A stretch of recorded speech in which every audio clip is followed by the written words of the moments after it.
What happens when a rainbow-haired kid from Brooklyn becomes the loudest voice in hip-hop and then loses everything almost overnight? In 2018, Daniel Hernandez, better known as 6ix9ine, was streaming billions of plays, landing top 10 hits, and sparking internet chaos with every Instagram post.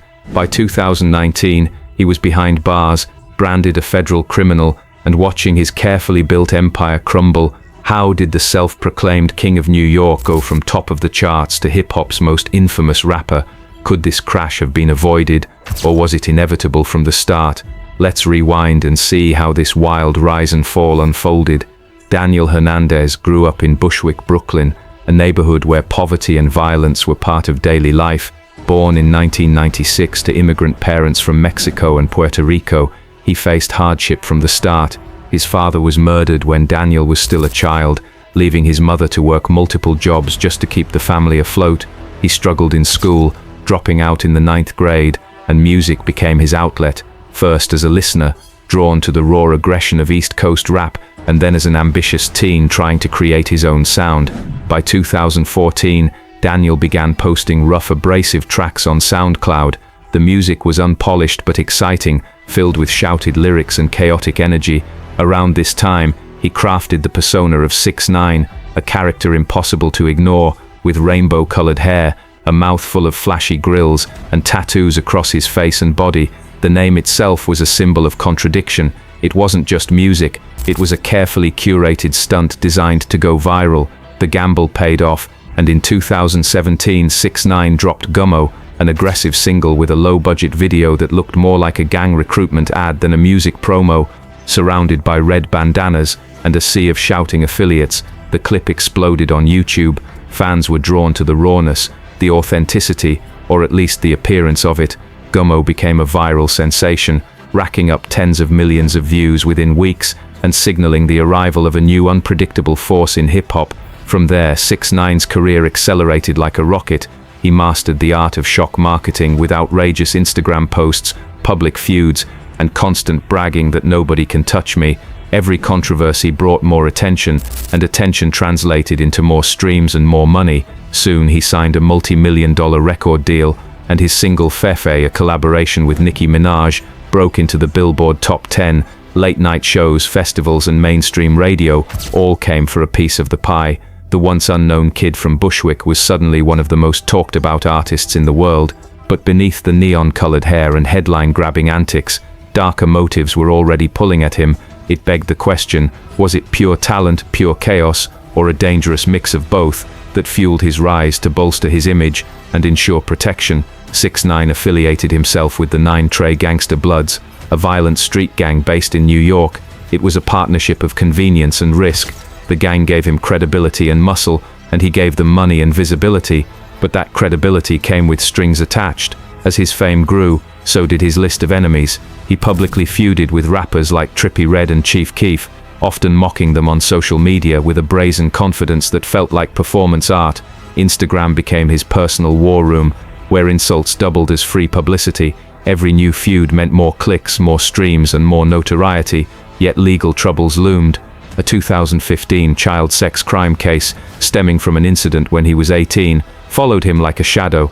He faced multiple arrests for assault and disorderly conduct. Despite warnings from managers, lawyers, and even law enforcement, he kept flaunting his wealth and claiming he was untouchable. The empire was starting cracking, even as it climbed. The breaking point arrived in November 2018, when federal agents swooped in, arresting 6ix9ine and several of his associates on charges including racketeering, firearms possession, and conspiracy.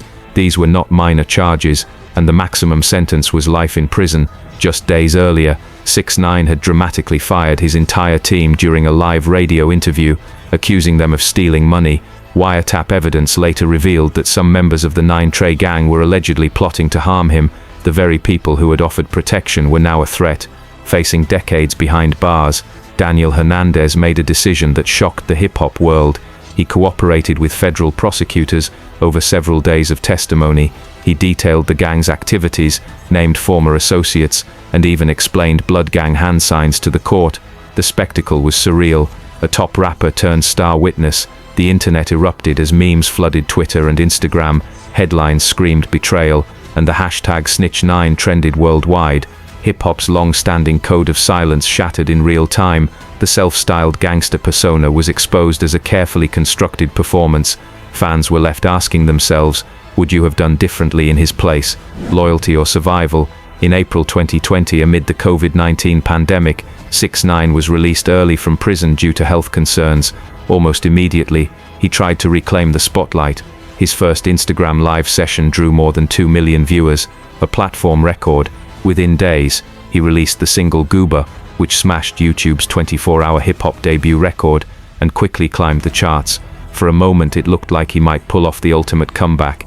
He even signed another massive record deal, boasting about beating the system, but cracks appeared quickly as live performances were nearly impossible because security costs were astronomical. Industry peers kept their distance, and collaborators who once sought him out were silent. Fans were curious but cautious, and his second album underperformed, selling far below expectations. The initial burst of attention faded almost as quickly as it surged.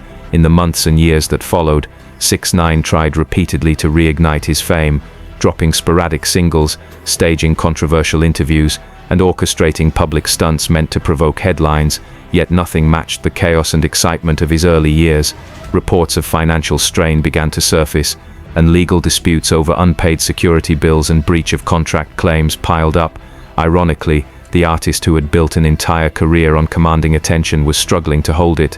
6ix9ine's story is about more than one rapper's legal troubles. It's a snapshot of a cultural moment when social media fame, gang culture, and an industry hungry for controversy collided. He showed how a savvy outsider could weaponize attention, turning feuds and outrageous behavior into marketing his brand and songs. He also showed how fragile that strategy is, because when the controversy fades, so does the audience. The hip-hop community's reaction remains mixed, with most seeing him as a series of controversy. Others argue that his choices were about survival, and that the loyalty expected of him was never truly real. Either way, his downfall forced a conversation about authenticity, the value of image, and the cost of chasing viral fame.